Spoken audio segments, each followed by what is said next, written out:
Good evening, everyone, and welcome to this webinar that we are doing tonight. It's a topic that's been requested that we talk about, and of course, we always listen to you. We do want to make very clear that none of this is medical advice, and being your own best advocate means taking this back to your provider and talking about it. We also, this is a super interactive webinar, and you can ask questions at any time in the questions pane. Feel free to ask questions, but please keep them general, not specific. And then, of course, we would like to thank our sponsors tonight: Bayer, Pfizer Oncology, Myovant Sciences, Foundation Medicine, Myriad Genetics, Janssen, Johnson & Johnson, Telix, and Blue Earth Diagnostics. It is my pleasure to bring up a great friend of ANCAN's, Jim.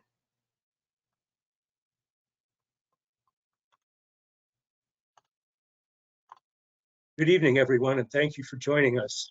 I'm Jim Schreit. I have the privilege of being one of the co-moderators of the ANCAN Virtual Active Surveillance Support Group. Over the years, I've been involved with several prostate cancer organizations. In my experience, ANCAN runs the best virtual support groups for prostate cancer. As many of you know, ANCAN has 3 prostate cancer support groups. One for active surveillance, one for low and intermediate risk disease, and one for recurrent and advanced disease. This unique approach permits focused discussion with patients with deep knowledge and experience with a specific disease state.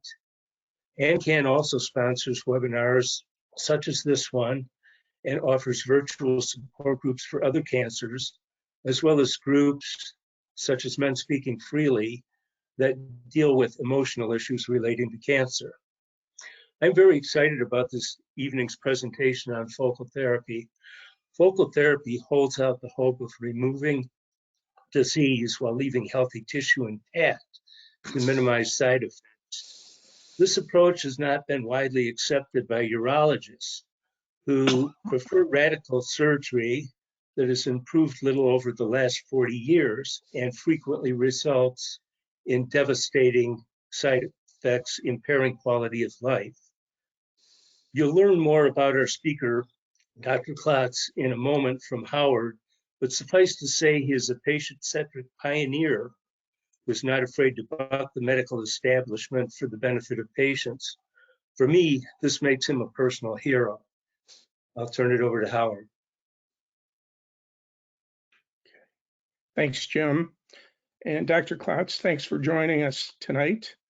And the fact of the matter is, Dr. Klotz should be a hero to all of us. In fact, I would go so far to say is that this meeting would never have taken place without him.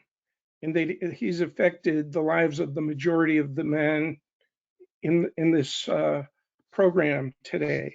Now, Dr. Klotz is from the University of Toronto, is past chief of the Division of Urology at Sunnybrook Health Sciences Center in Toronto.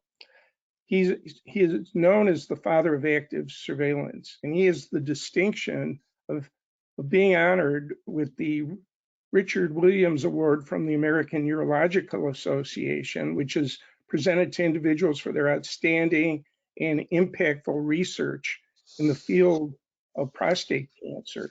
But he also, on the other side of the coin, is the first recipient of the Chodak Award from Active Surveillance Patients International.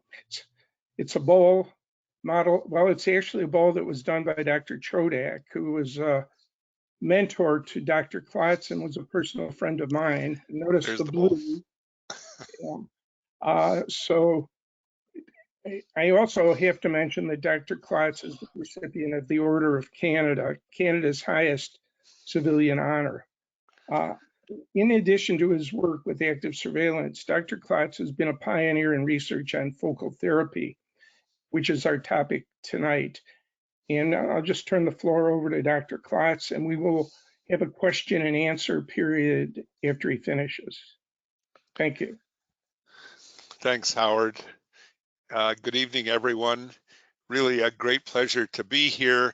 Yeah, let me just begin. This bowl was made by Dr. Jerry Chodak, who was really a very multi-talented man, a mentor of mine, deserves a lot of the credit for the concept of conservative management, which was really very counterintuitive and against the mainstream of patient management in those days. And he unfortunately died tragically young, although he was an outstanding athlete, a competitive tango dancer, believe it or not, at a kind of international level, but died quite young, and the award was set up. And this thing sits behind my desk in my home office, and I'm really very proud to have it.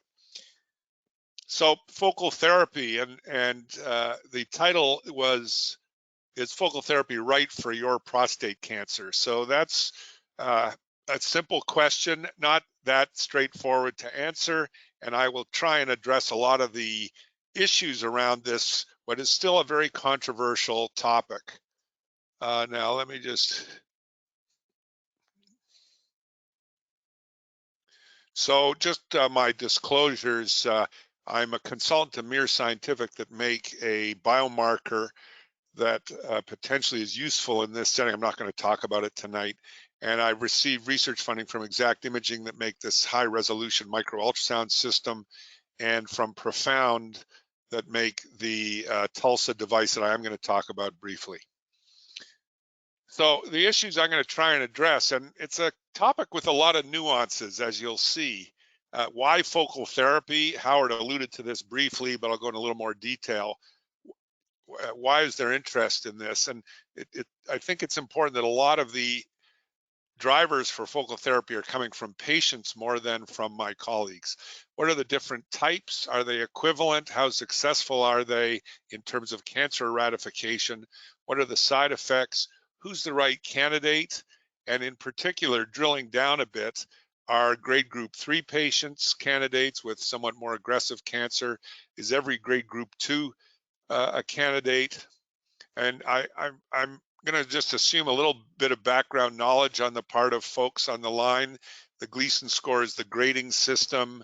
Most patients have a combination of 3 or 4, occasionally 5. Grade group 2 is considered favorable intermediate risk. Grade group 1, of course, used to be called Gleason 6, is the kind of optimal candidates for active surveillance. So why isn't multifocality a deal breaker? I'll come back to that. What about high volume grade group 1 or Gleason 6? Is there protection against being offered inappropriate treatment? And I'll come back to that a little bit.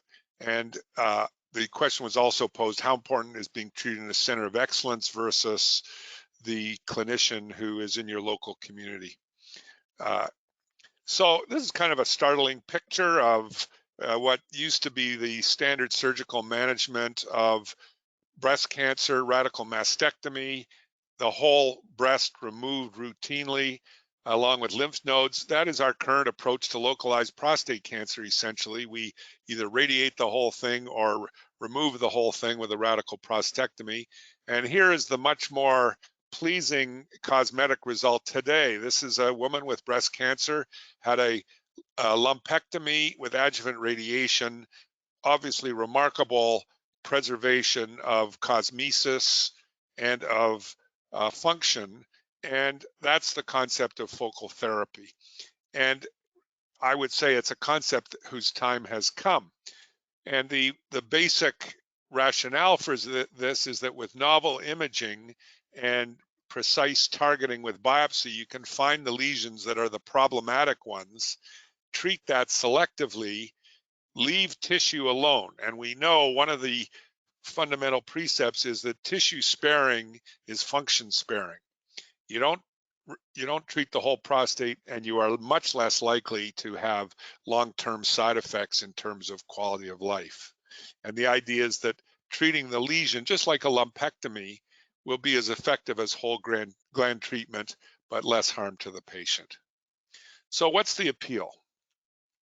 First of all, many clinically significant cancers that cancer that we call clinically significant. And there's no question semantics is very important in this area. So as the term clinically significant is now used to apply to essentially grade group 2 or higher, that is Gleason 3+4. And the literature is full of this term, and that's essentially what it refers to. Despite the fact that we know that many of these grade group 2 cancers particularly are very slow growing, and they don't pose much threat to the patient. Radical treatment risks over treatment. The patient incurs side effects that are beyond pardon me, the scope of the threat, sorry about that, of the threat of the actual cancer. The whole thing in medicine is to match treatment to the disease. You don't want to treat a minor problem with an aggressive treatment that causes a lot of adverse effects. There's little to lose. You have wiggle room with these cases. So just as an example, for grade group 2 prostate cancer managed with surveillance, we know the likelihood at around 10 years of these patients progressing to metastatic disease is in the range of 5 to 10%. And so that 90% of these patients are actually quite stable during that 10-year time period. So this means that you can administer a treatment, and if it doesn't work, no treatment's perfect. If it doesn't work, you have the opportunity to offer salvage therapy or a second line treatment and still cure the patient. It's a change of paradigm towards the concept of male lumpectomy, which is so widely accepted now in breast cancer. And it's a very analogous situation in prostate cancer. You have plenty of tissue to preserve. So the typical middle-aged man has a prostate, it's around 40 cc's. That's about twice as large as it would have been when he was in his 20s. And the typical prostate cancer is 1 or 2 cc's. So it's about 5% of the volume. So in theory, you can preserve 80% of the prostate, still eradicate the cancer with a margin of tissue around it. And that obviously preserves function. As I mentioned, preserving prostate tissue matters. It preserves function.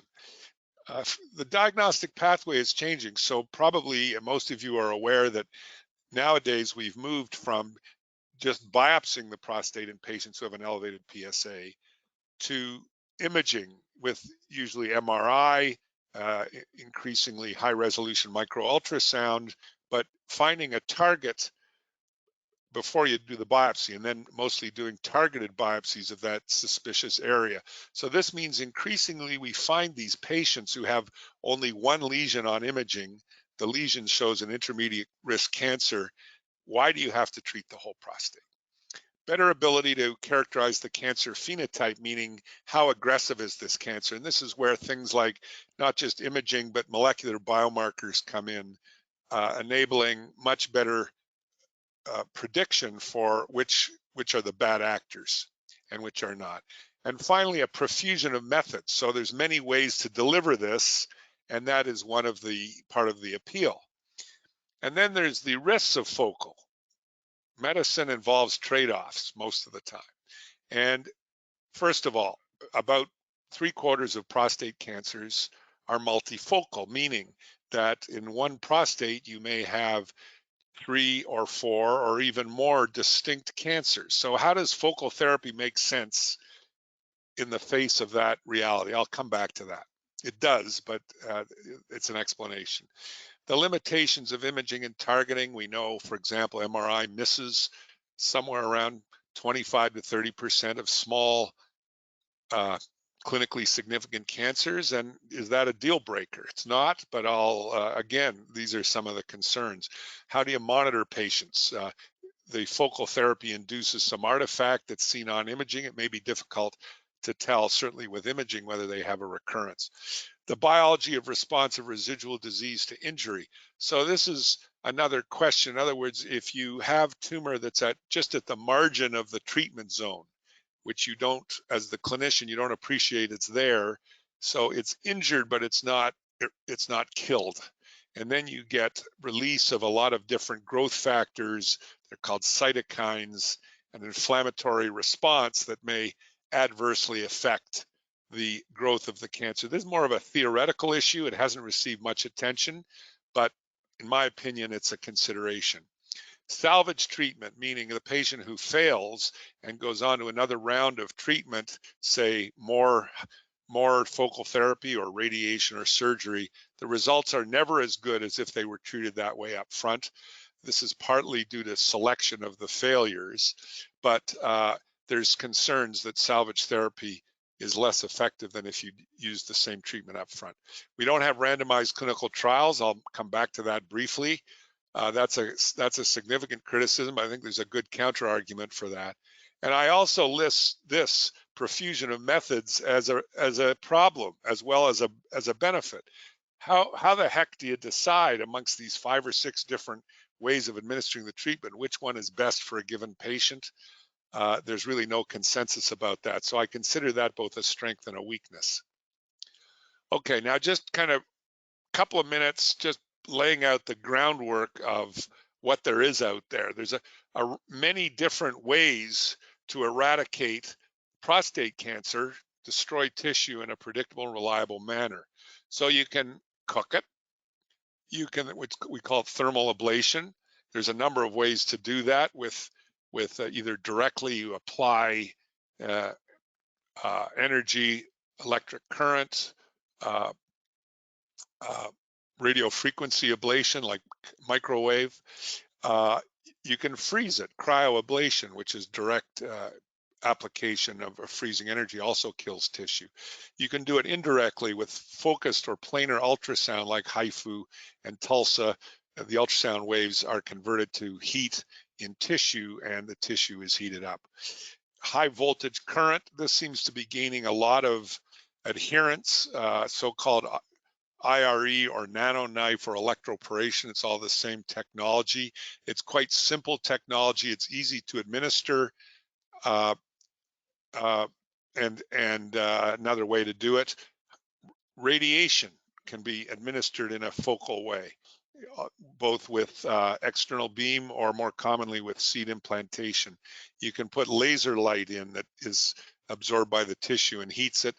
Toxic direct injection, there's a lot of interest recently in injecting a toxin directly into the prostate to kill the cancer.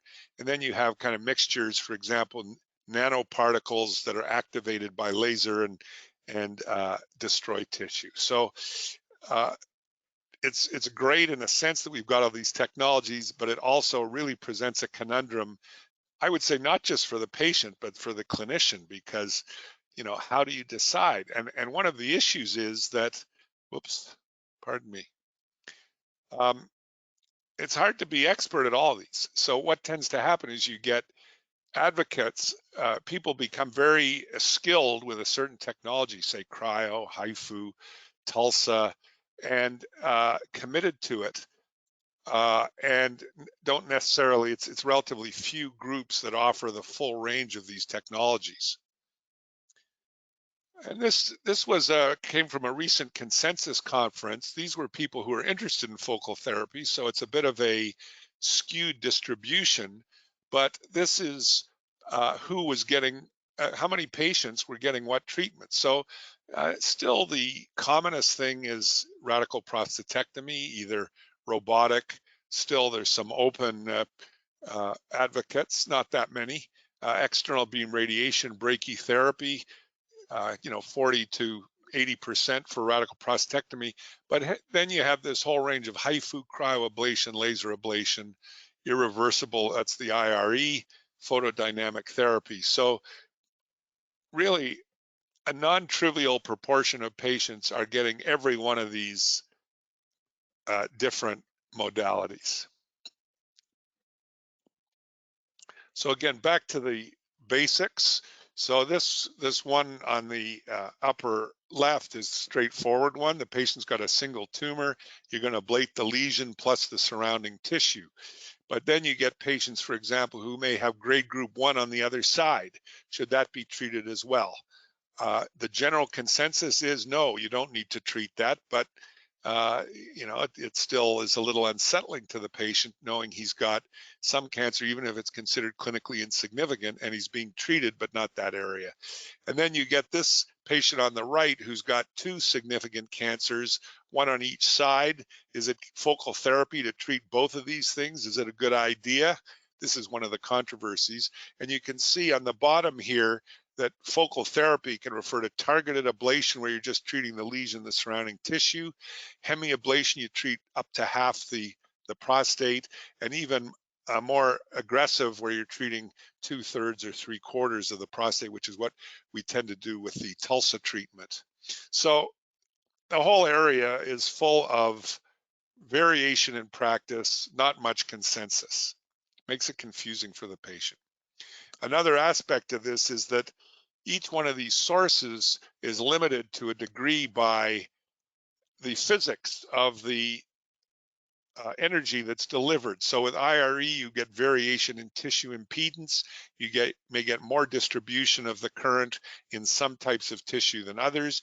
You can have heat sinks. So this is a particular issue with HIFU, where you're administering ultrasound energy, and the tissue, for various reasons, maybe it's fibrotic, meaning it's got some scar tissue, perhaps it's got more blood flow going through it than usual.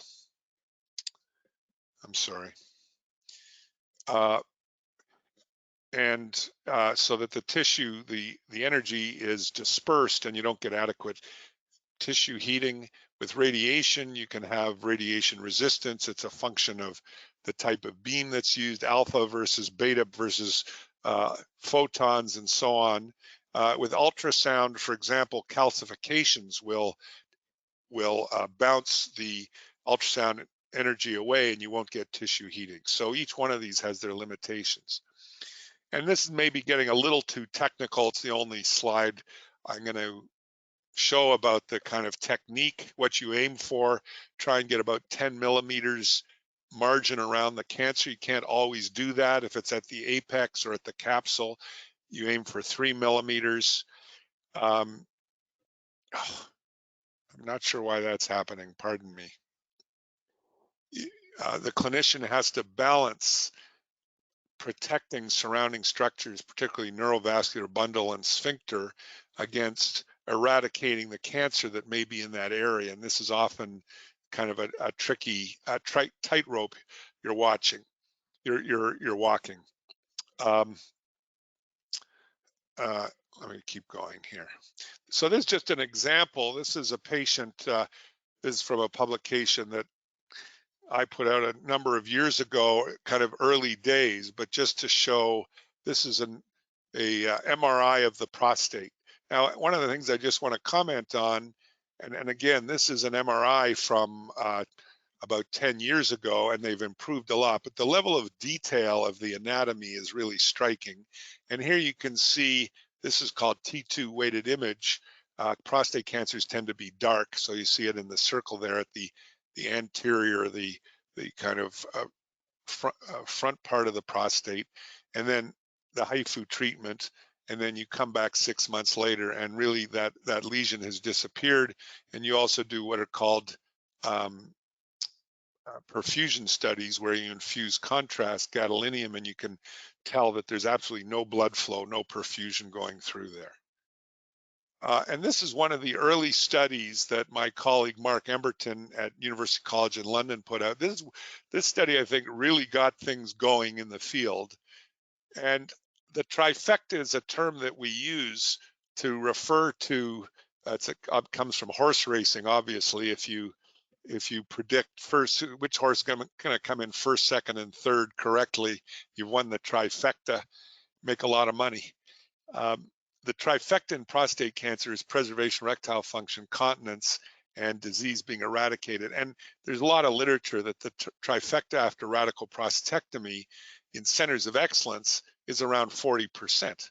In other words, a lot of patients have either erectile dysfunction or some incontinence or disease recurrence. And in fact, it's the majority of men.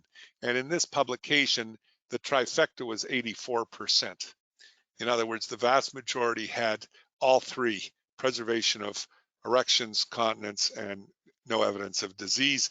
This study was really criticized. Pat Walsh said the study criticized the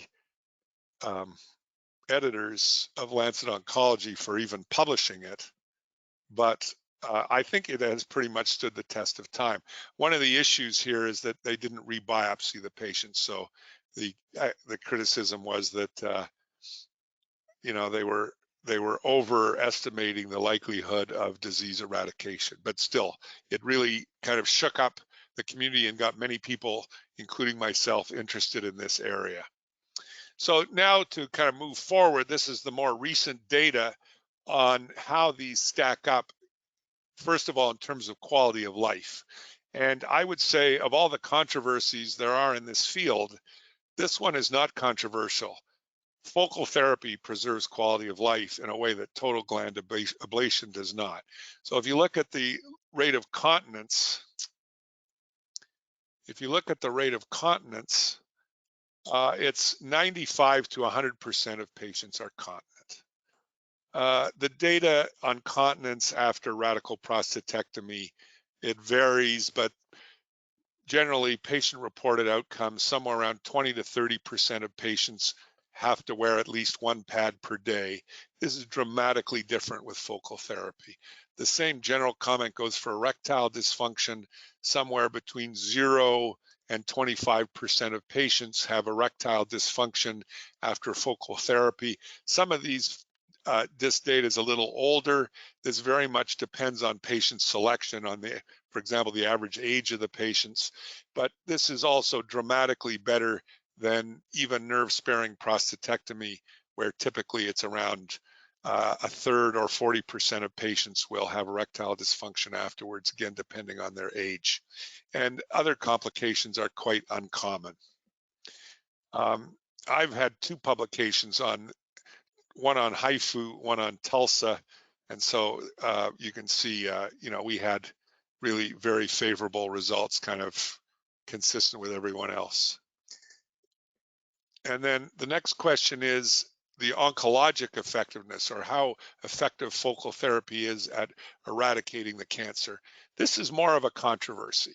So I think even the critics acknowledge that with focal therapy, the preservation of quality of life is real.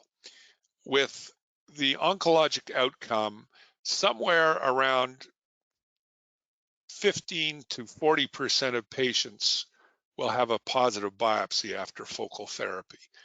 And again, I'm on here twice. This is our HIFU results. These were our TULSA results, not that dissimilar. I'll come back to TULSA. Some people may not have heard about that. HIFU is high intensity focused ultrasound, transrectal. HIFU is transurethral MR guided. So same principle of ultrasound energy inducing heat, but different control mechanisms. So you can see positive biopsy rate somewhere around 20 to as high as 70%. A lot of this reflects the philosophy of treatment. If you only treat a small area, you're more likely to have a positive biopsy afterwards. If you treat higher grade, more advanced cancer, you'll have a higher biopsy rate. So it's hard to actually compare these series. And you can see that about half of them are infield. So this would be a true case of resist cancer that was inadequately treated.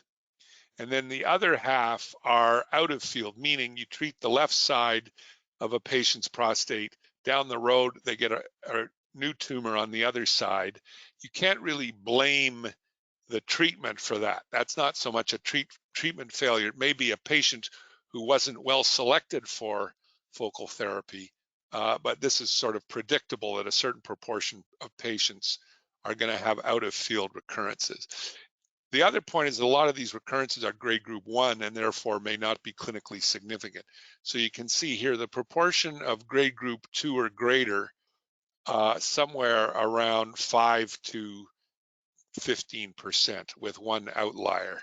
The data on laser ablation, not that good, in my opinion. I think it's been around for more than 20 years. It has yet to get much of a following. The other ones, the data looks remarkably consistent. It's very hard to say which one of these is better at this point in terms of oncologic outcome. Another aspect of this is the conceptual difference between focal therapy and conventional treatment, meaning surgery or radiation.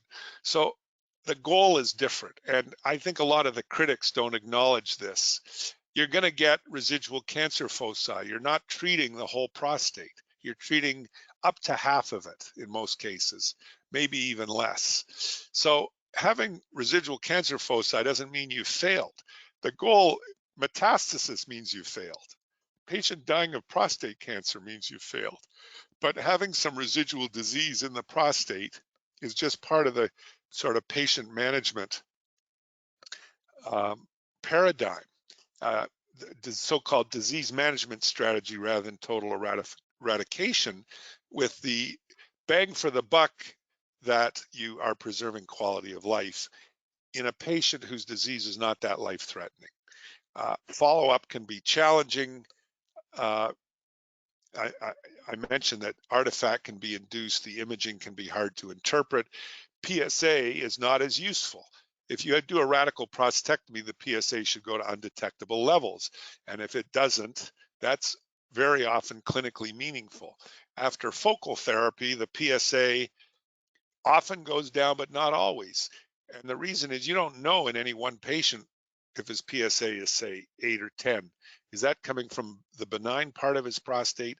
Is it coming from the cancer?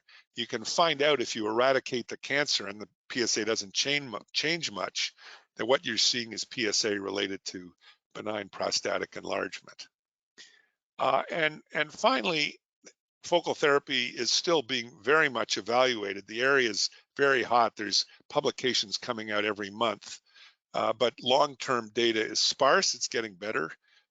And the definition of success is success absence of metastasis? Is it persistent? Is it absence of any clinically significant disease? If the patient has residual grade group 1 cancer, for example, does that mean they failed? There's not really a consensus about this.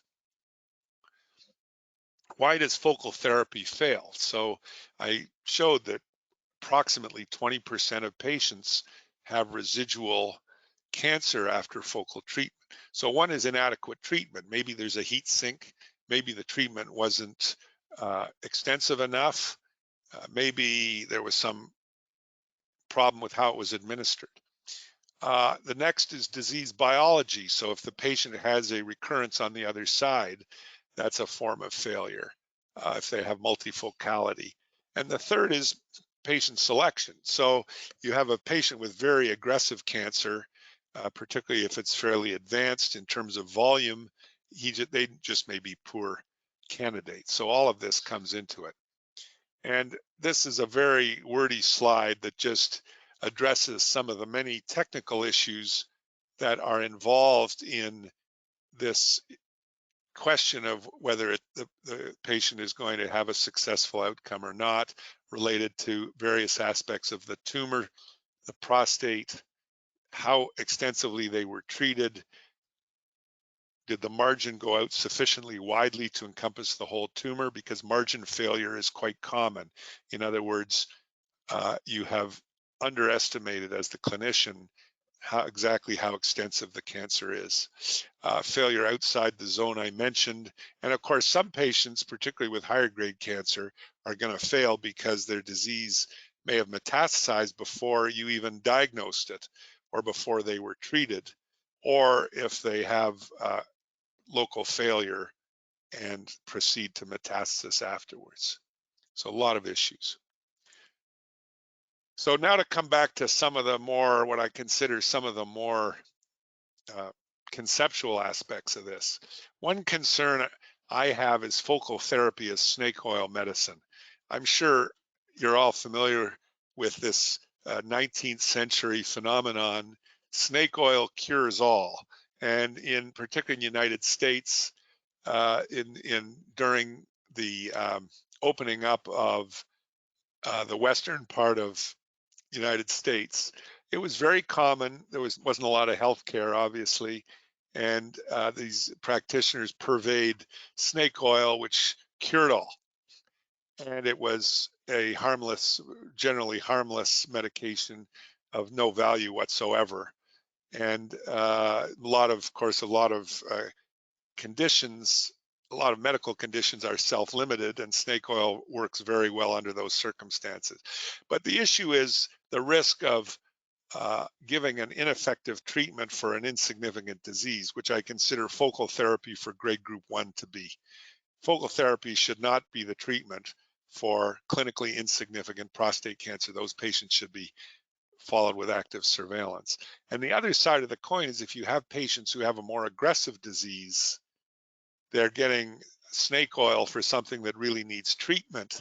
That's another potential pitfall. And I see both of these as being potentially real problems. You know, the patient goes for focal therapy, is reassured that his cancer has been adequately treated when it may not have been.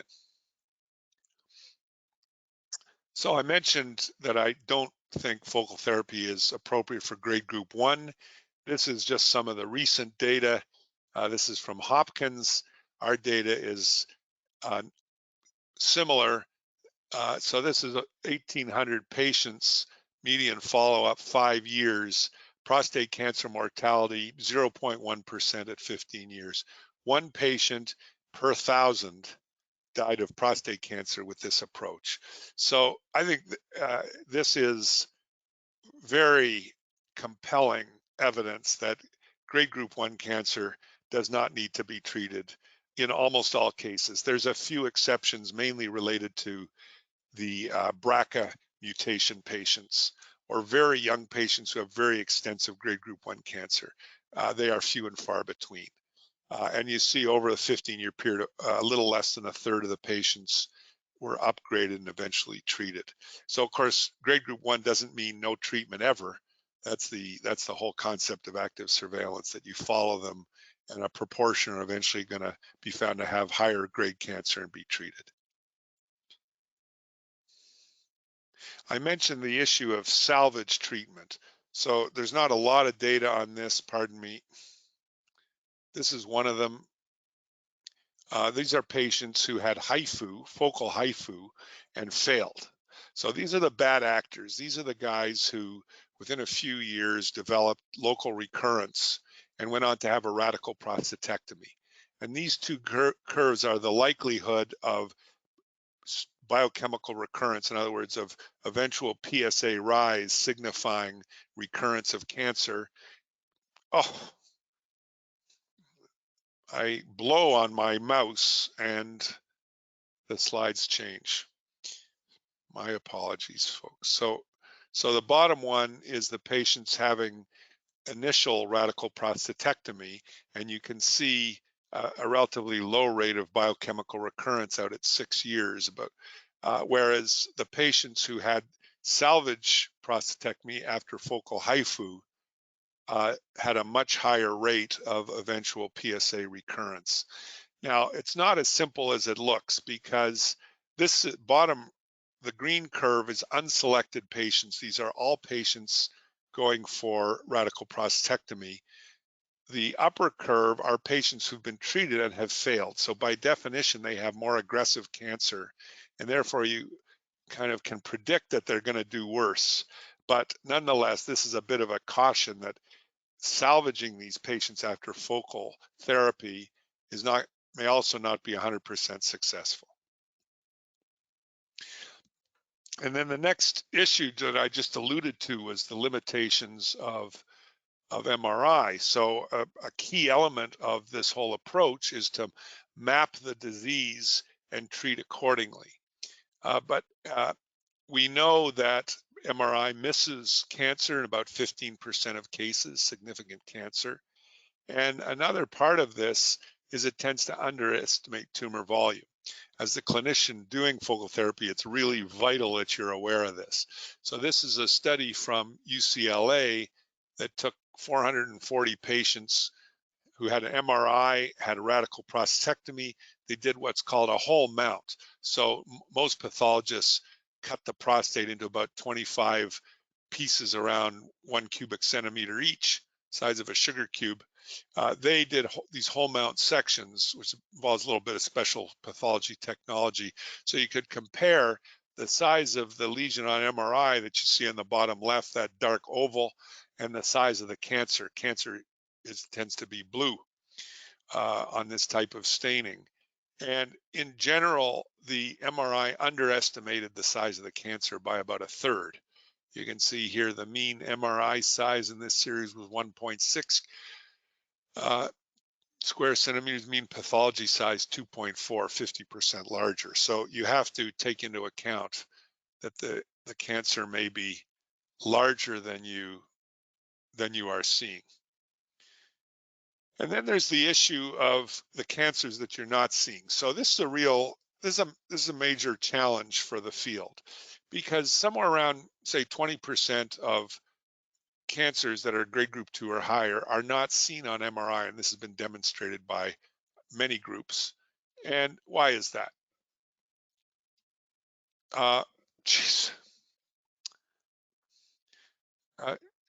First of all, smaller lesions are less likely to be seen.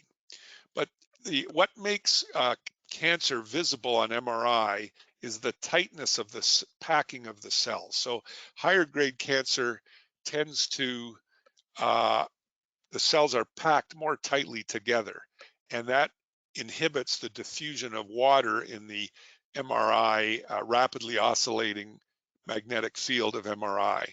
It's called diffusion weighted imaging, and the tighter the packing, the higher the grade, the more likely you are to see it.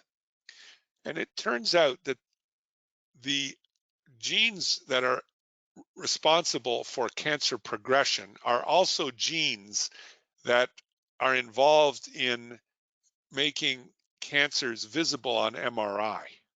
And this is a very exciting recent discovery just in the last 2 or 3 years. So this is called a heat map. The details don't really matter, but this stratifies patients according to, are their cancers visible or invisible, and then the molecular genetic aberrations of those cancers. And what you can see here is that it's really disaggregated. The invisible cancers have very different molecular genetic alterations than the visible cancers. And this lists some of these. And it turns out that the genes that are important in determining whether a cancer is visible in MRI are also the genes involved in cancer progression and invasion. Here we go again. So mitosis or cell division, invasion, cell cycle regulation, all kinds of very critical molecular abnormalities that predispose towards cancer progression also determine whether the cancer is visible or not. And then this is a clinical study just published within the last year from Sloan Kettering that compared the outcome of patients who, after surgery, who had visible cancers on MRI versus invisible. And the startling thing is the green line is invisible, the red line is visible. So whether the patients had visible or visible cancers was highly correlated with the likelihood of metastatic disease, of prostate cancer death. I mean, look at this. There was essentially no deaths in the invisible cancers. All the deaths were in the visible ones. The orange line in the middle is the kind of indeterminate ones. So this is very, very supportive for the whole concept of focal therapy, that although you're going to not treat some cancers that by traditional criteria are thought to be significant, they actually probably are not significant if you can't see them. And this has really been a boost to the whole concept. I'm going to keep going in the interest of time. Another aspect of this, a way to try and match the treatment to the cancer, is some ways of delivering energy are better for some locations than others. So for example, it's thought with anterior cancers in the top part of the prostate, further away from the rectum, that you can treat larger volumes. There aren't the same critical structures like neurovascular bundle there. And this may also be a place where you can easily put needles in, and cryoablation may be better. The posterior cancers close to the neurovascular bundle, close to the rectum, I do not know why that's happening. A little trickier, these, of course, there's more common site of cancers, and here probably HIFU and TULSA may be better. Apical lesions are the most challenging because avoiding incontinence is really a primary function of this whole thing, the primary goal, and at the apex is right next to the sphincter, so it's harder to get wide margins. I mentioned the limitation of not having prospective randomized trials, and the people in the field get criticized a lot. You know, you haven't got high quality evidence supporting what you're doing. There's a problem, and this is, to me, not a widely understood problem. If you have a new drug, some of you may be familiar with these drugs like abiraterone, enzalutamide, apalutamide, and so on. You compare a drug like that to placebo in patients with advanced prostate cancer, there's a 4-month survival benefit. It's pretty straightforward to demonstrate that. And we've had in the last decade one positive trial after another after another. You don't have variations in skill in how the drug is administered. It's administered, you know, 4 pills a day to every single patient. When you're trying to determine if a new tool is better or not, you have all these confounders.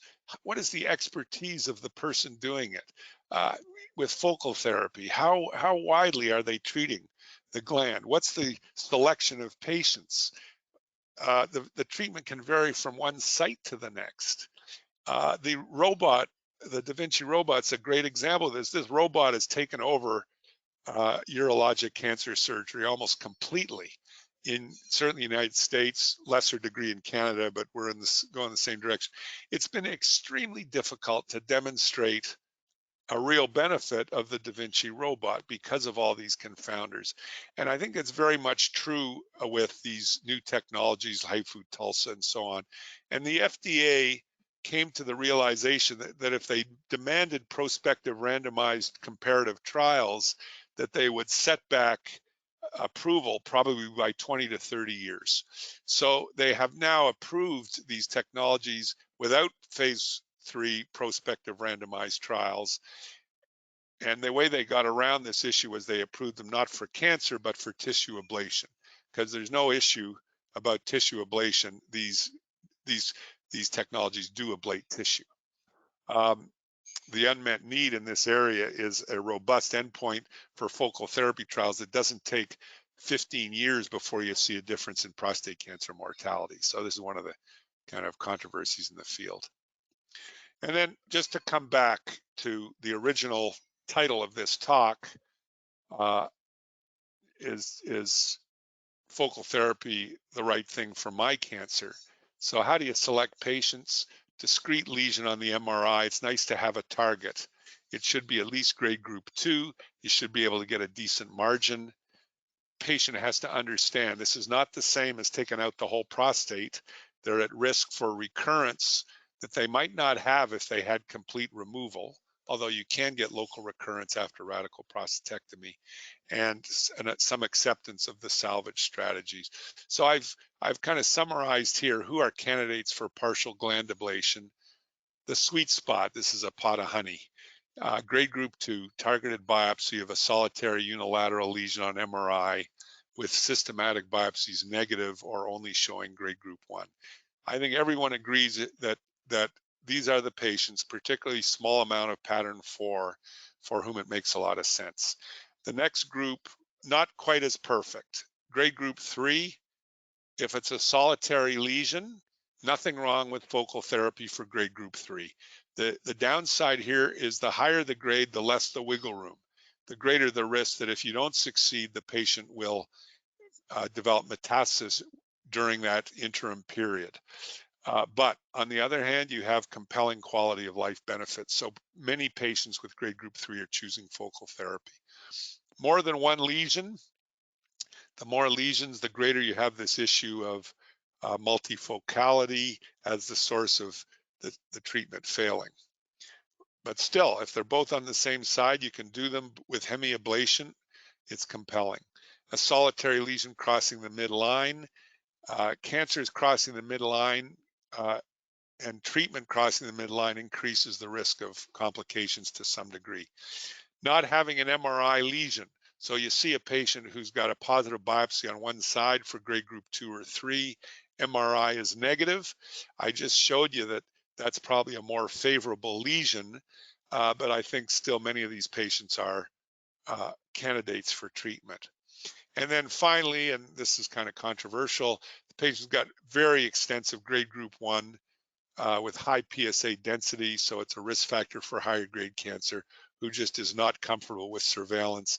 I think here, less is more. By treating less aggressively, even though you may be over treating, you're not going to negatively affect his quality of life. And then finally, there are people who push the envelope. I wouldn't treat these patients. High volume grade group 1 with a target on MRI. So maybe the fact there's a target there means there's higher grade cancer that you've missed. I follow these patients, but some would treat them. And then grade group 4, that's really high grade cancer, Gleason 8, a small solitary lesion on biopsy, negative systematics. Again, you can ablate that cancer. If that's all he's got, you may win. I'm just going to conclude. I mentioned Tulsa earlier because this has been like a 20-year trajectory for me. This was invented at my hospital. It's been a collaboration between myself and a research biophysicist named Rajiv Chopra. It was his idea. And this is done in the MR core, and it's done transurethral. So this is a transducer. It's about 18 French, which is the size of a typical catheter. It's rigid instruments, put it under general anesthesia. It's got 10 5mm transducers, so each one is individually controlled. And I'll just show this. This is a video of how this works. So the patient is under anesthetic. Here we go. So in the actual MRI core, this device is inserted, and it's got these 10 5mm transducers, and each transducer corresponds to a 5mm slice on the MRI. So this is one slice from the middle of his prostate. And once you get it positioned, you activate it, ultrasound energy is generated, and you get this real-time thermal map. So the strength of this is you can actually see the temperature that's achieved in the tissue. And it's well known. Let me try that just one more time. It's well known that all you have to do is heat cancer cells to 57 degrees for 10 seconds, and you get 100% cell kill. Unlike radiation, there's no such thing as cancer resistance to heat. Heat kills cancer.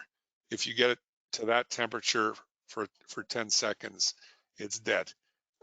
And the strength of this is you can tell the yellow is actually 59 degrees centigrade. So you can see that in this case it's speeded up somewhat, but the whole prostate in that 5mm slice is being heated to 59 degrees. You can see cold spots, the little blue there. This is another one. This is a patient of mine. And again, you can see the little green line here is the treatment going on and off as the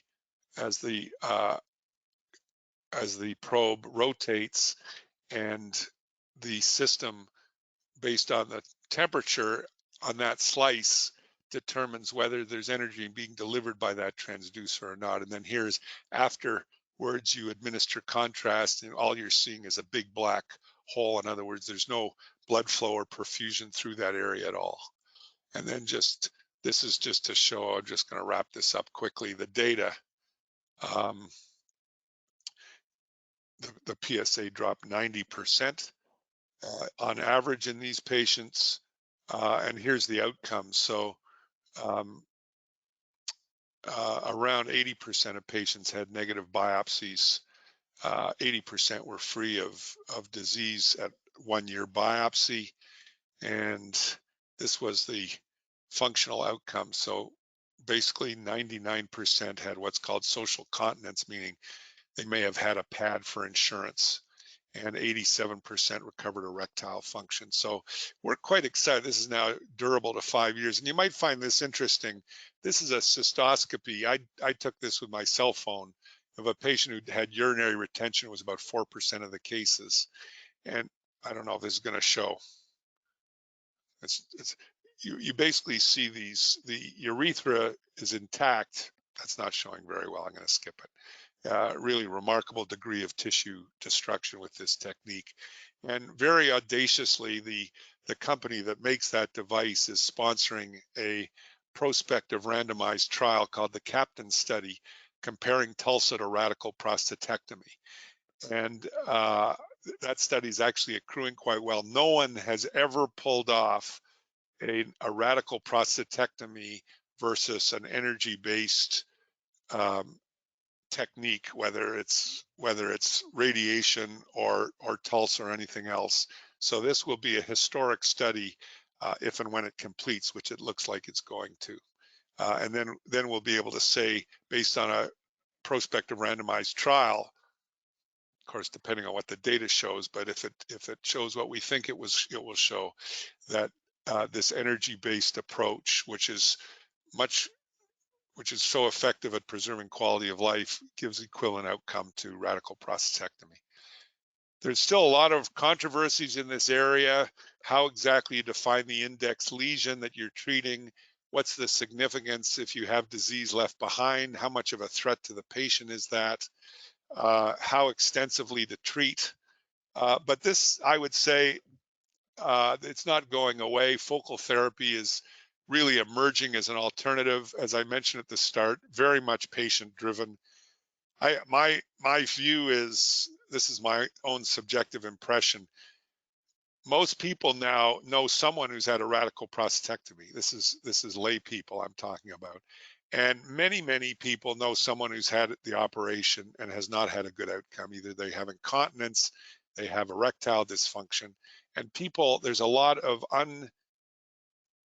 unarticulated fear of surgery. And the surgeon says to the patient, you need surgery, and they reluctantly agree.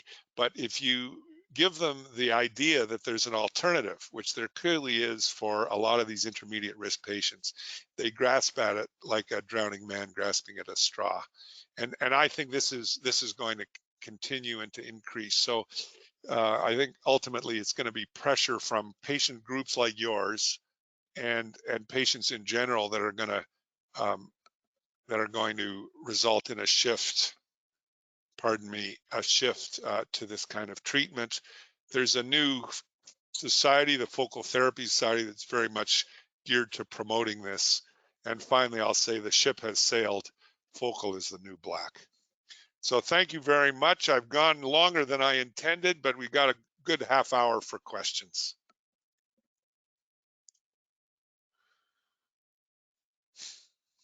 Okay. Well, first of all, Dr. Klotz, thanks for another educational program. I'm going to ask you first a facetious question, which is the trifecta. Why didn't you call it a hat trick? Not my term. But yeah, that would work.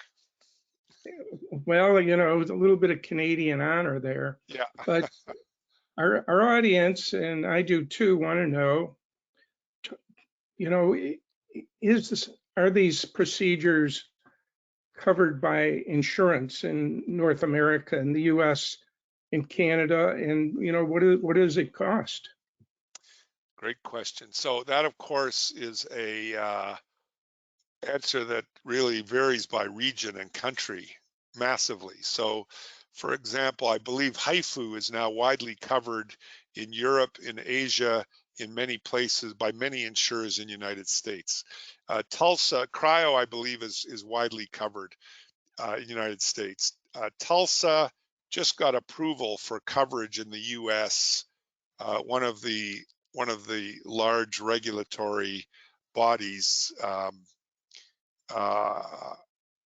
approved it for coverage. In Canada, they're not covered by and large at all. Our socialized healthcare system is drowning and is not looking for new procedures to cover. So it's a real limitation, and patients by and large have to pay. The reason, by the way, that the Captain trial that I just mentioned, that randomized trial, is accruing so well is that that the treatment, the TULSA, is free for patients who agree to go into that trial, but they have to accept a 1 in 3 chance of getting a radical prostatectomy, a randomized, it's a randomized allocation. The cost is also variable.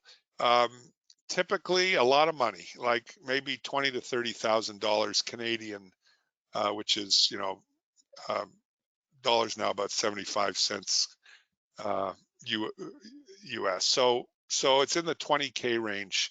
It's out of reach for a lot of people. But as I mentioned, I think in the US, increasingly it's being covered. Okay. Now, Jim, you want to go? Yeah, I had a question, and it's come up a couple times from the audience. How do you monitor after focal therapy? You mentioned that PSA isn't real useful. Yeah. So what can a patient look forward to in terms of monitoring? Yeah, so it's largely, it's based on PSA to a degree. In other words, if the PSA goes down, it's reassuring. If it fails to go down, it doesn't mean that much, because as I mentioned, it may just be that the PSA was coming from the benign part of the prostate, and generally at least half the prostate's still there. So imaging is key. These patients typically get an MRI within 6 months to a year of the treatment. And I really encourage patients to have a confirmatory biopsy after around a year after the treatment of both the treated area and the contralateral, the other side, to make sure that they don't have any residual disease. And I partly do that because I just think the state of the science is such that we need high quality data, including biopsy outcome data, in patients who are treated this way. Then you have the patient, though, whose PSA drops by 90%, and his MRI shows no evidence of recurrence. And you say, well, I think you should have a biopsy. And they say, yeah, right. Why? So I consistently, probably about half of patients having these treatments don't end up having biopsy, even if kind of that's the recommendation. Okay. They're followed with kind of serial imaging and repeat biopsy if there's a red flag. These patients need to be followed basically for life. Okay. In considering a patient for focal therapy, what kind of imaging do you recommend prior to focal therapy? Do you strictly base it on MRI? Do you Yes. use ultrasound? I would say that's ultrasound? MRIs become the standard of care.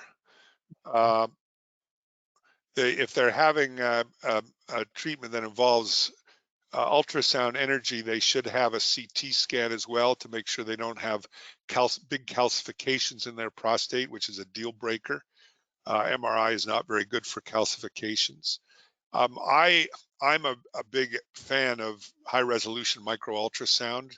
The data, it's a new development. The data is increasingly that it is comparable to MRI in terms of sensitivity for significant cancer, but I still rely on MRI to give an anatomic map of the extent of the cancer. Every patient having focal therapy needs an MRI first. Okay. Dr. Klotz, what do guidelines like from the AUA or NCCN do say about this? And is anybody following these guidelines? there's a lot of, inertia is a powerful force in human affairs. I would say there's a lot of pushback by the kind of the powers that be, let's say, about focal therapy, and a lot of it, I think, is coming more from the radiation oncology side than the surgery side. Radiation oncologists are very skeptical about this. The last set of guidelines I looked at from the AUA, which happens to be a guideline that's developed in conjunction with the radiation and medical oncologists, called the AUA ASCO guideline, still views focal therapy as being at least investigational, if not experimental. I think that guideline is incorrect, as do a lot of people, and it reflects, as these guidelines tend to do, old data from a very strong bias against treatments that are not supported by large prospective randomized trials. And that's why I spent a couple of minutes talking about the limitations of randomized trials in this setting, because I really think it's a bar that is unreasonably high. To give you an example, I mean, HIFU has probably been done in 100,000 patients around the world at this point. It's been around for 20 years. It's an effective therapy based on large registries of outcome. To say it's still experimental, to me, is, it's kind of it's ridiculous, really. And then the final point I would say is, with these new technologies, I mean, Tulsa has been around for 5 years. Yeah, it takes a while to get mature data. If you only, we would never make progress if we demanded that you had 10 or 15-year follow-up to confirm that the new technologies are associated with a very low rate of long-term mortality. You can't wait 15 years to implement a new technology, because it's simply too long. So there's a lot of issues there. I think I believe very, very much that the guidelines are going to start to fall into place and recognize focal therapy as being a valid and kind of standard option. We went through exactly the same thing with active surveillance 20 years ago. It took a long time before active surveillance was recognized as a standard of care, but eventually the world changed and acknowledged it.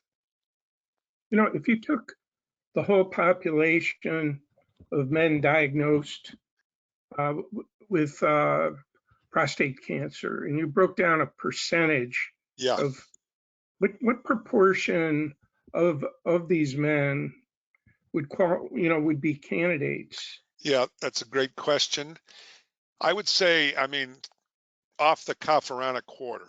So if you take 100 newly diagnosed men, we're talking about North America, where there's, a lot of PSA testing and so on, about 40%, and it also depends whether you do imaging first, but somewhere around 30 to 40% will have grade group 1.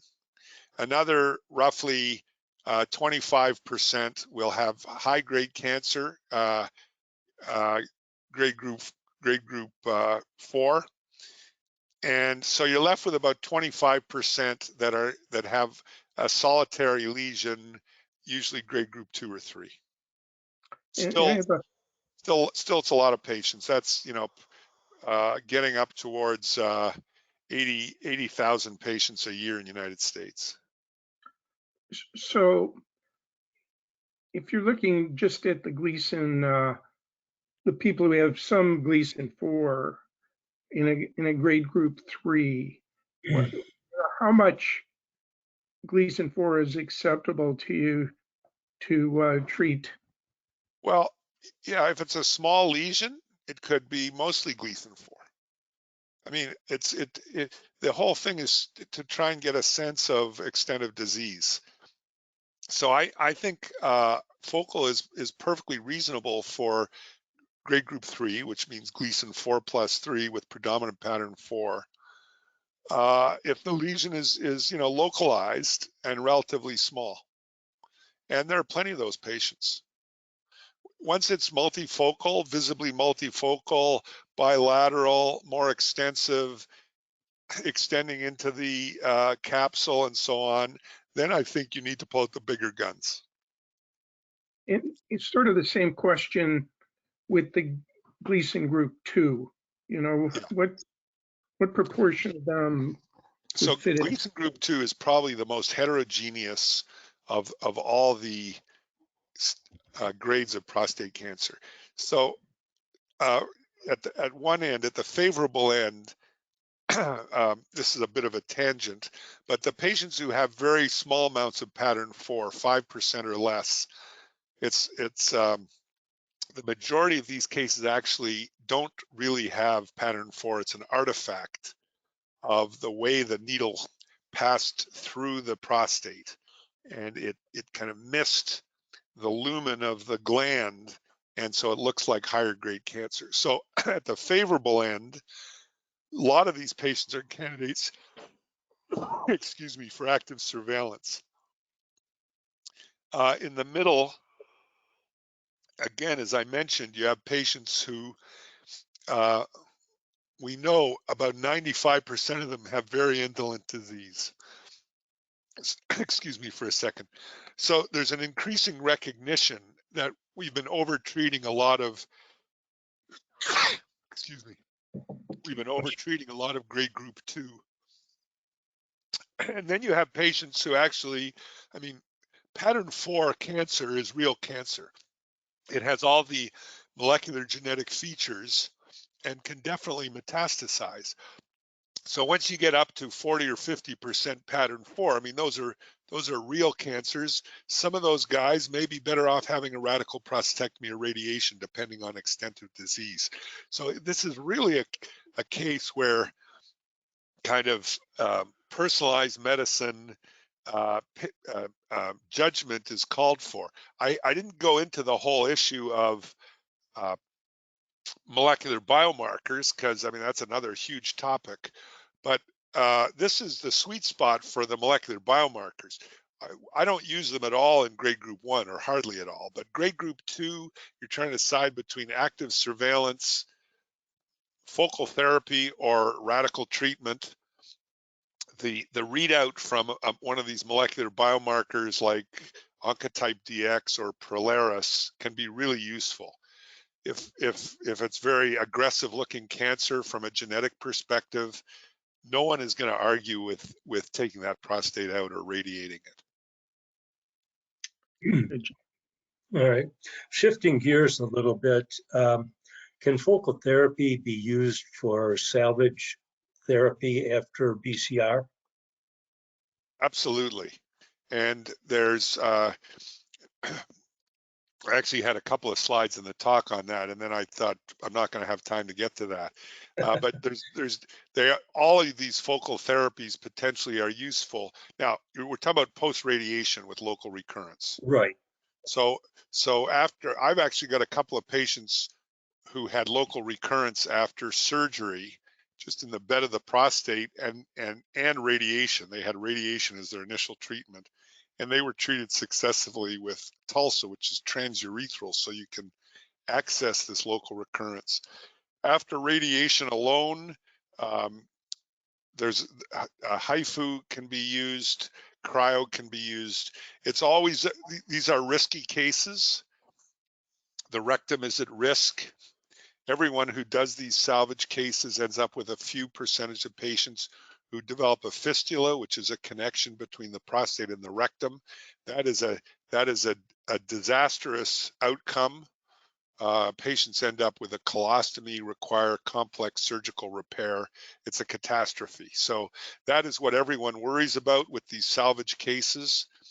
But still, if you have a patient who's got a local recurrence, they can be treated with one of these energy-based treatments. You would only basically treat the cancer you knew about, because you try to minimize the amount of energy that you deliver. And once in a while, you get a save.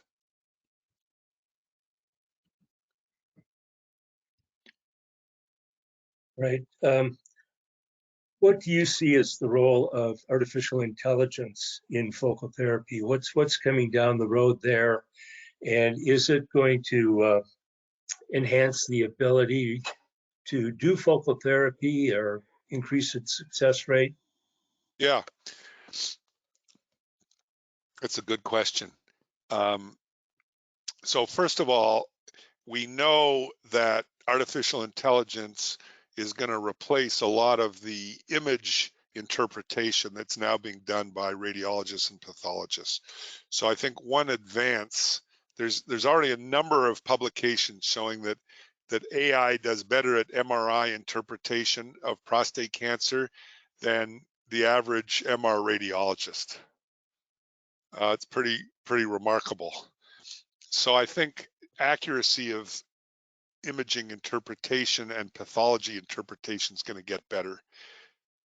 And, you know, this whole, in my talk, I kind of emphasize how many variables there are and how challenging that can be to really decide what is the best type of treatment, extent of treatment for a given patient.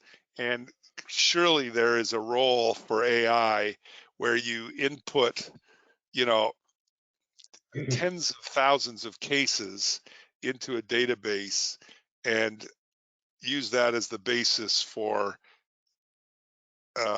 predicting in a given patient how they will do with specific types of therapy. So that's coming. It requires a hell of a lot of data.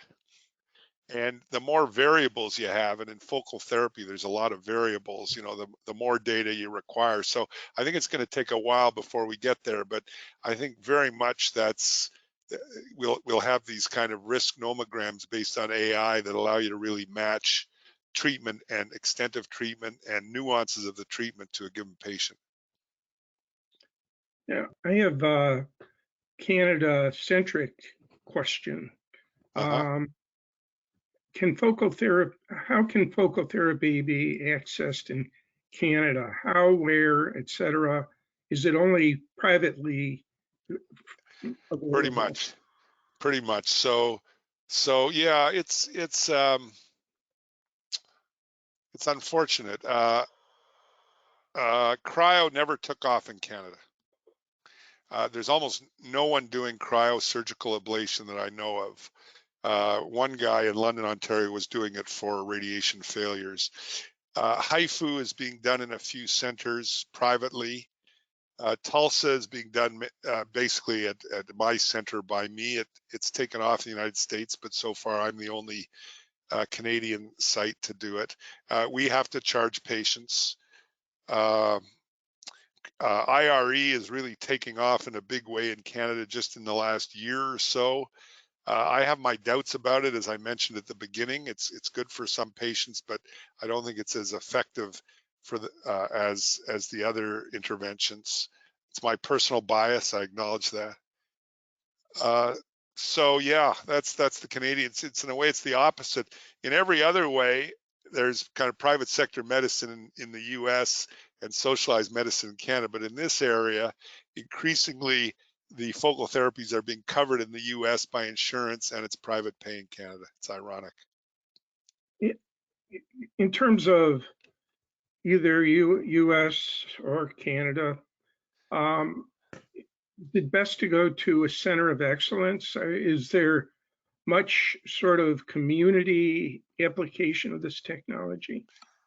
So, you know, I worry a lot about this snake oil medicine phenomenon. There's a lot of nuances with all these therapies. Listen, I mean, Howard, everyone should be treated by the best expert in the world.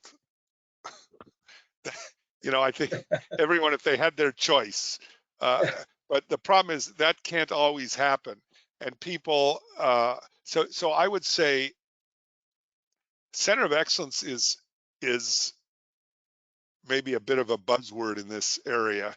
I would say it'd be more accurate to say you want to be treated by someone who has a lot of experience with that technology and who's been doing it for a while. And what I see happening now, really, particularly with the IRE, because it's very easy technology to start doing it. There's not a big barrier to entry in terms of the purchasing equipment and so on, is that a lot of people are getting on board this. It's clearly financially driven, and without a lot of experience. So I think it's appropriate as a patient to ask, how long have you been doing this? Approximately how many cases have you done? And even, do you collect data on your outcomes? Because they should. And if they, you're entitled to have those questions answered. And I think it's very relevant in this area that people are confident that the guy who's doing the procedure has a decent amount of experience doing it. That's not quite the same as a center of excellence, which usually refers to a team where, with a kind of international reputation. So I don't think that's necessary, but I do believe that experience matters in this area. I want to ask you a little bit more about snake oil, because what comes to mind is a story that I heard firsthand from a patient who was diagnosed with Gleason 6. I think he had a single core. Yeah. And somehow he got talked into focal therapy, and lo and behold, it came back on the other side of the gland. And so, first of all, what are the ethics of doctors trying to talk somebody like that into this procedure? And secondly, did the guy not have an option when the second lesion was on the other side to have it treated the same way? Is it just not in question? Well, so this is kind of the active surveillance issue. In Canada, 90%, we have data on this, 90% of grade group 1 cases are managed with active surveillance. In the States, it's still around 50%. It's better. It's improving.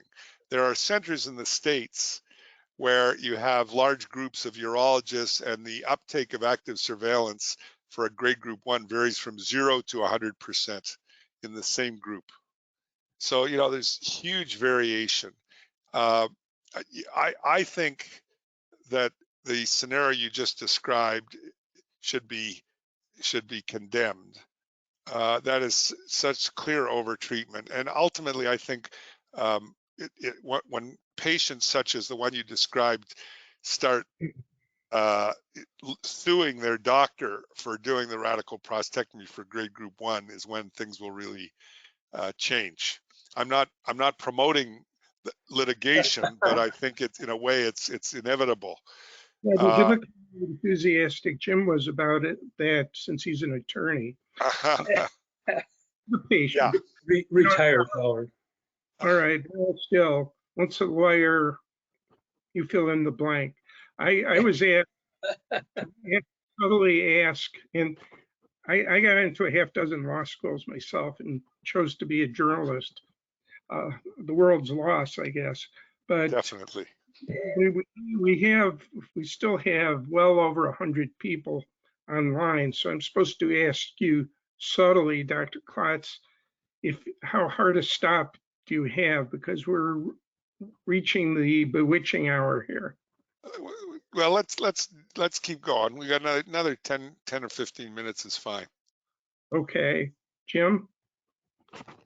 I've got to ask this: if a lot of this is about quality of life, what are the sexual side effects of focal therapy like? Just kind of generally. Specifically, does ejaculation remain after focal therapy? Does fertility remain? Quality of orgasm, shrinkage, all of the list of nasties that goes along with radical prostatectomy. So this is really with a bang for the buck. If you treat up to half of the prostate, and particularly if you spare the neurovascular bundle on the side that you're treating, the evidence is that erectile function, it diminishes for a few months. So usually at 3 months, about half of the patients report some erectile dysfunction, and then it recovers. I showed some of that data. It's around 90% preservation of erectile function, which is actually pretty remarkable considering you're talking about patients typically in their 60s who are having this. And, you know, erectile function in men in that age group tends to be easily adversely affected. Doesn't take much. As far as the other things, so ejaculation, you spare half the prostate, you should still have a volume of ejaculate, although it's presumably going to be reduced by about the same proportion as the amount of prostate you ablate. Most seminal fluid comes from the prostate. The sperm is actually only about 10% of the volume. Most is prostatic secretions. So you ablate half the prostate, the ejaculatory volume will go down by half.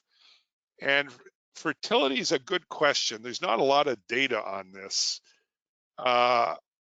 mainly because most patients being treated for prostate cancer are beyond their years of fertility, although not all.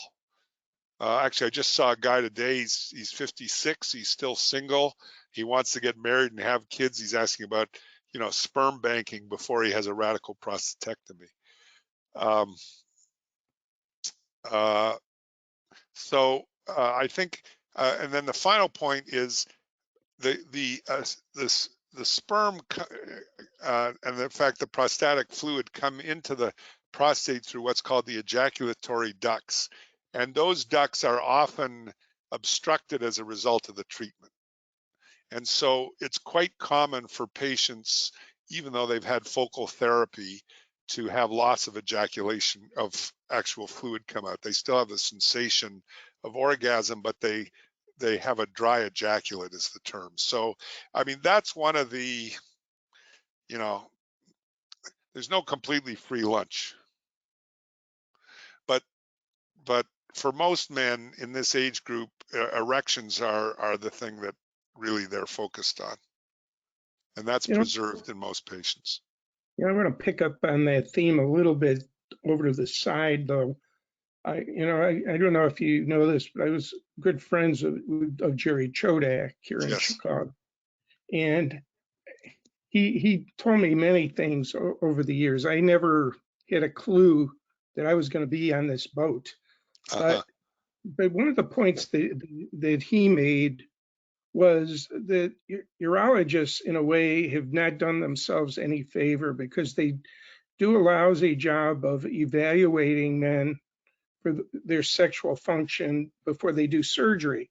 So, you know, as you indicated, a lot of guys in their 60s and 70s and beyond already have a problem, but it's so easy after, I suppose, focal therapy or radical surgery to blame it on that. And so these numbers that you suggest, you know, are they filtered at all to take into consideration poor function that's already there?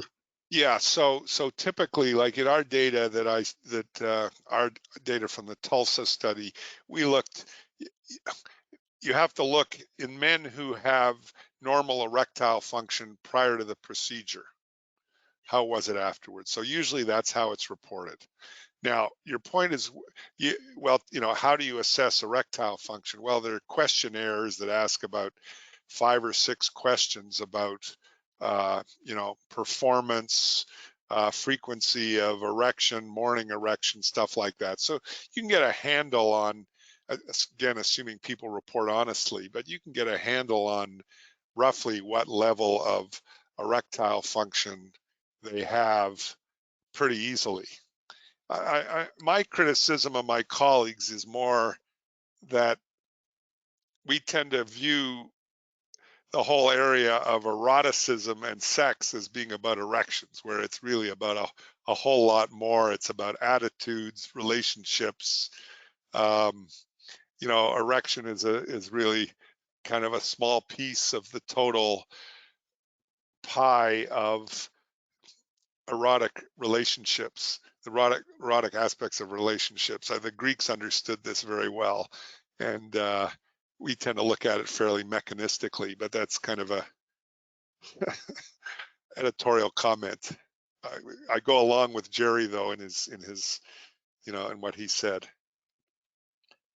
So I'm going to ask you an unfair question, but it's the same question that you probably have heard a million times. Doc, if it was you, you know, what would you do?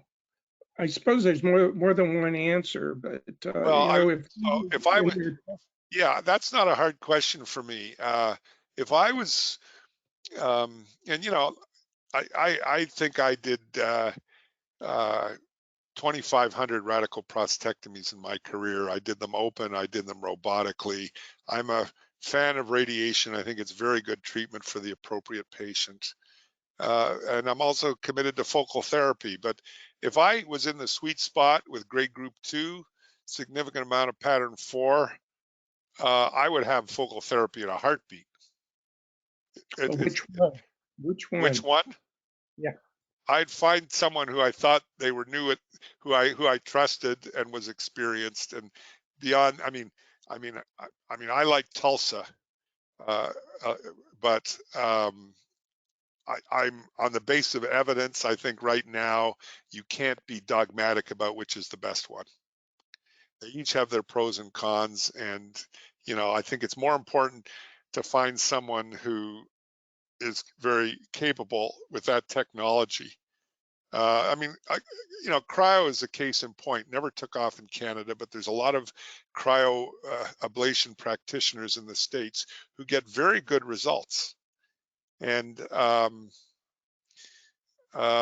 know, I to have, and you know, the other point is, let's say there's a randomized trial, and it shows that actually, say HIFU is 5% better than cryo. Cryo's not going away because of data like that. You know, these guys will continue to do it. So I think it's more a matter of the expertise and judgment of the clinician than it is which technology they employ.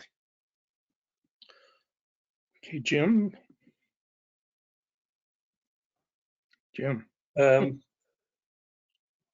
What new developments do you foresee in focal therapy? What's coming down to the road, and when do you think it's going to get into clinical practice?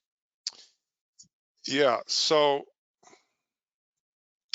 you know, I think we're in a period of consolidation. There's a couple of new technologies I didn't mention. There's the InsightTech device, which is another MR guided thermal ablation, but it's transrectal ultrasound. It's sort of like HIFU in the MRI unit.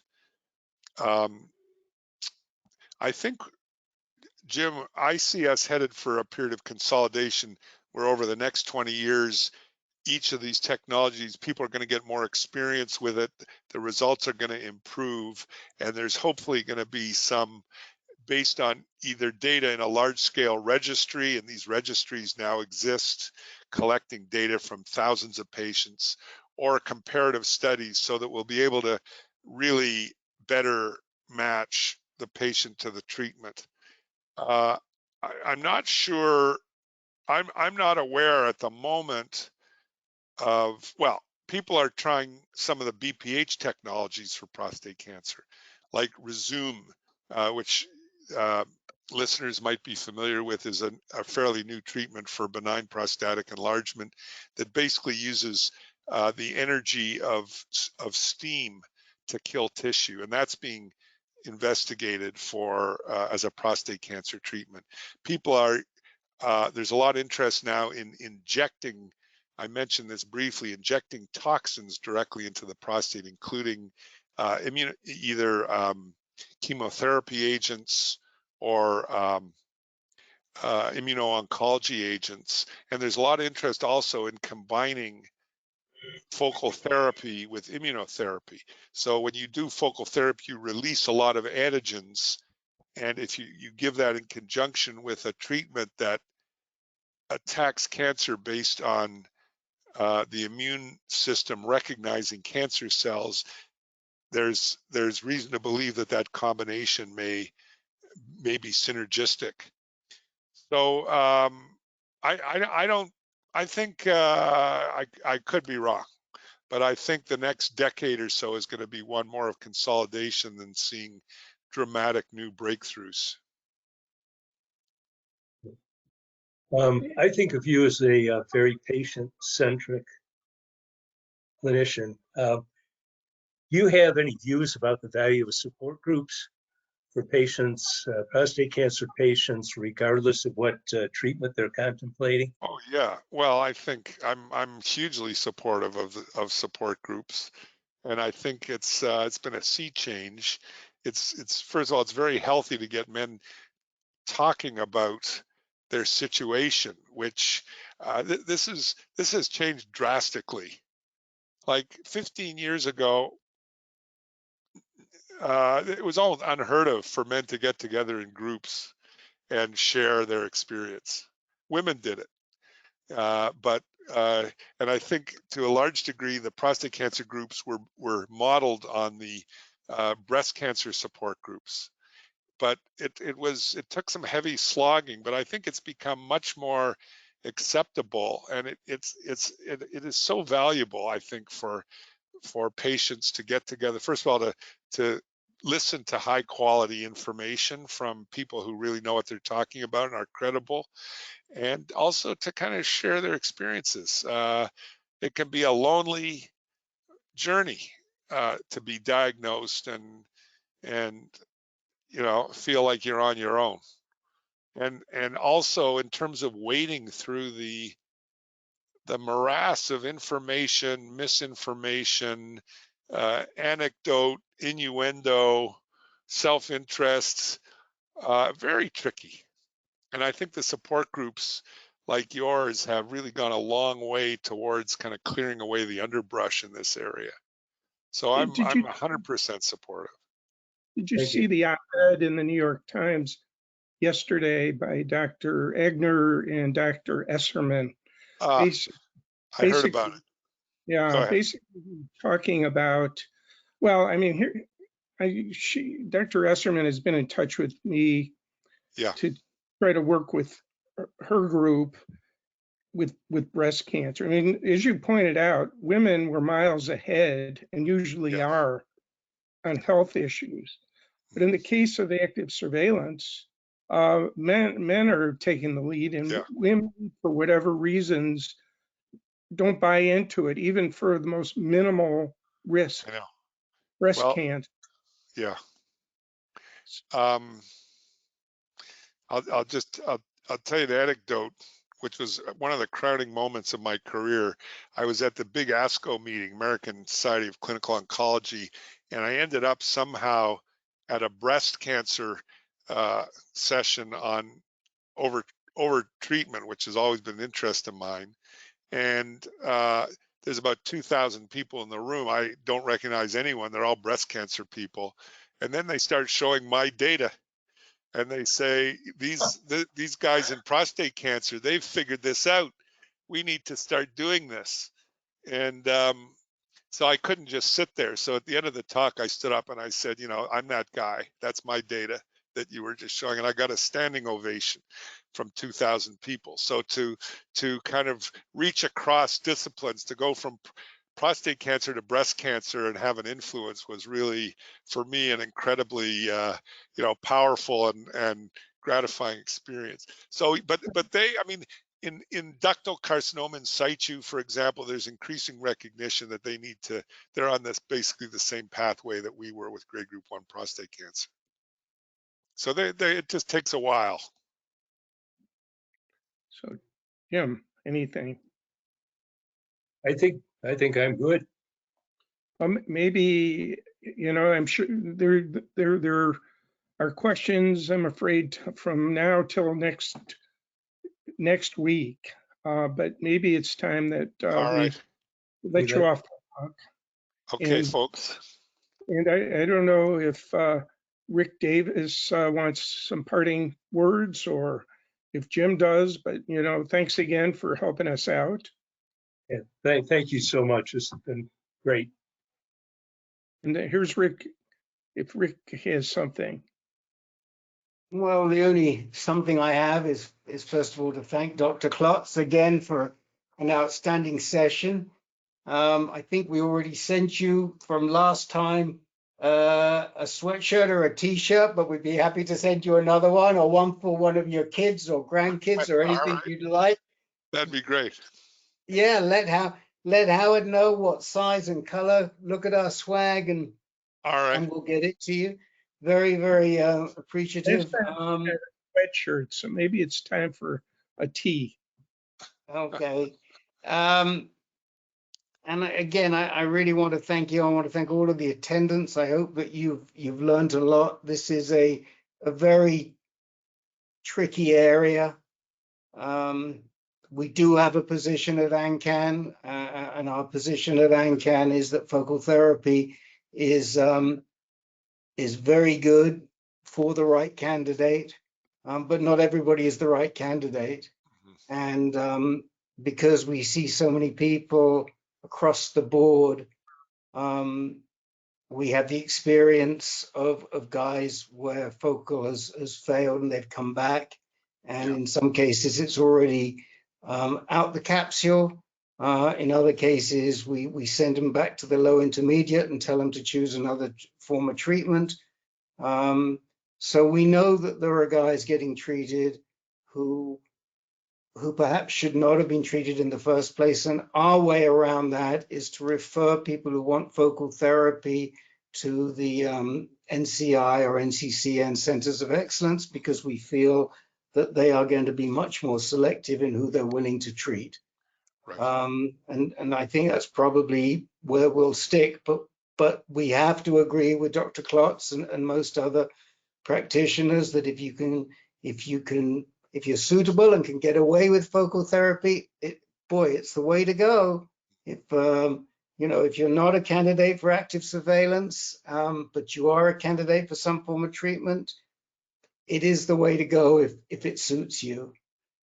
So on that basis, we ask you all to attend our groups. Come on in. We're running about 30 groups a month, of which around half of those are for prostate cancer or for mental health and prostate cancer. We'd love to see you there. They're free, they're drop-in, and we're very proud of having some absolutely fantastic, very knowledgeable moderators. They're all peers for the groups that they are moderating. With that, I thank Dr. Klotz again. A huge thank you to Jim and to Howard and to all of the backroom team, to Joe and Alexa and Rich and everybody else for making this happen. And we'll see you again soon. I should say we do have a great webinar coming up in October, but not for you Canadians, I'm afraid. We are going to review Medicare options, insurance options and Medicare options. We are going to have an expert on, and we're going to have a broker on, somebody from Triage Cancer, and we're going to have a broker on for Practical. So watch out. I think it's the end of October, just in time for you to renew. With that, I'll say good night. Thank you. Good night.